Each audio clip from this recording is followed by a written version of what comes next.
علماء کرام نے اپنی کتابوں میں لکھا،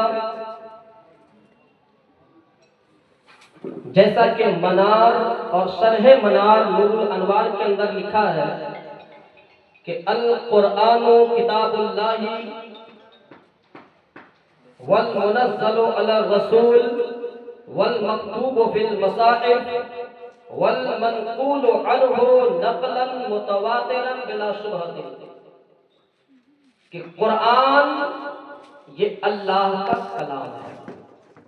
اس سے واضح ہو گیا اور ثابت ہو گیا کہ قرآن کسی اور کا کلام نہیں ہے۔ اچھا، یہ قرآن ہے اللہ کا کلام، تو یہ نازل کس پر ہوا؟ والمنزل علی الرسول، یہ قرآن اللہ کے آخری رسول محمد مصطفیٰ صلی اللہ علیہ وسلم پر نازل کیا گیا۔ نازل کیا گیا کس کے ذریعے سے؟ بذریعہ جبرائیل امین۔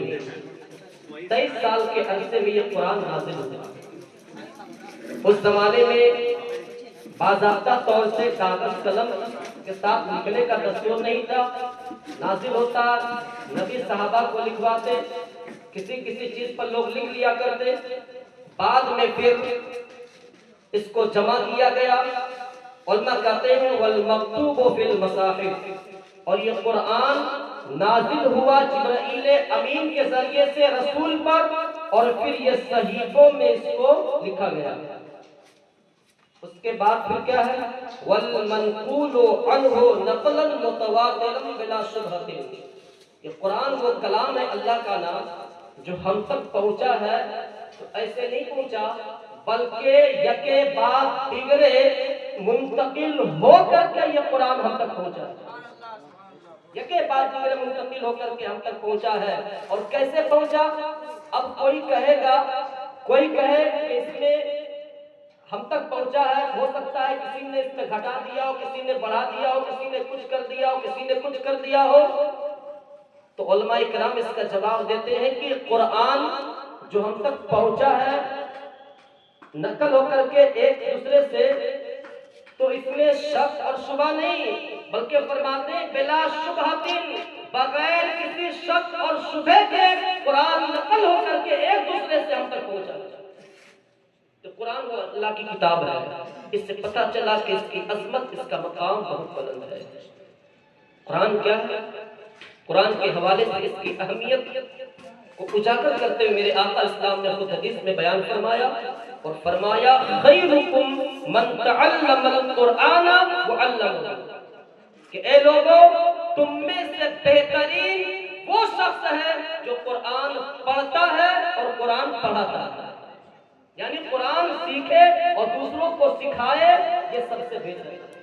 آج دنیا میں لوگ بڑا بڑا کام کرتے ہیں، بڑی بڑی چیزیں ہیں، سوچتے ہیں کہ ہم بہت اچھا کام کرتے ہیں، لیکن یاد رکھیں سب سے بہتر اگر کوئی کام ہے اللہ کے نزدیک اور اللہ کے محبوب کے نزدیک، اگر سب سے پسندیدہ کوئی کام ہے وہ قرآن سیکھنا اور دوسروں کو سکھا دینا۔ قرآن سیکھنا اور دوسروں کو سکھا دینا، یہ بہترین کام ہے۔ اور قرآن پڑھنے والوں کی شان کیا ہوتی ہے؟ آج چونکہ تکمیل حفظ قرآن کی محفل ہے، آج بچے کو تکمیل حفظ قرآن کے موقع پر آج ان کو مبارکبادی دینے کے لیے ہم اور آپ یہاں آئے ہیں۔ قرآن پڑھنے والے اور قرآن کو حفظ کرنے والوں کی شان کیا ہوتی ہے؟ ترمذی شریف کی حدیث ہے، حدیث نمبر 3065، راوی حدیث حضرت علی بن ابی طالب رضی اللہ تعالیٰ عنہ۔ اللہ کے رسول علیہ السلام فرماتے ہیں من قرأ القرآن واستظہرہ فأحل حلالہ وحرم حرامہ ادخلہ اللہ بہ الجنہ وشفعہ فی عشرۃ من اہل بیتہ قد وجبت لہ النار۔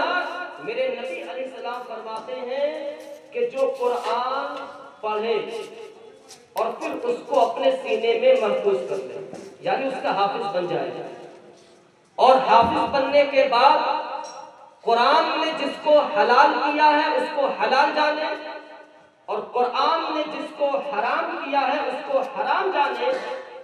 تو فرمایا اس کی شان یہ ہے کہ اللہ تبارک و تعالی اس کو جنت میں داخل فرمائے گا، اور صرف اس قرآن پڑھنے والے یا قرآن کے حافظ کو جنت میں داخل نہیں فرمائے گا، بلکہ اس کی شفاعت سے اللہ اس کے گھر والوں میں سے ایسے 10 لوگوں کو بھی جنت عطا فرمائے گا جس پر جہنم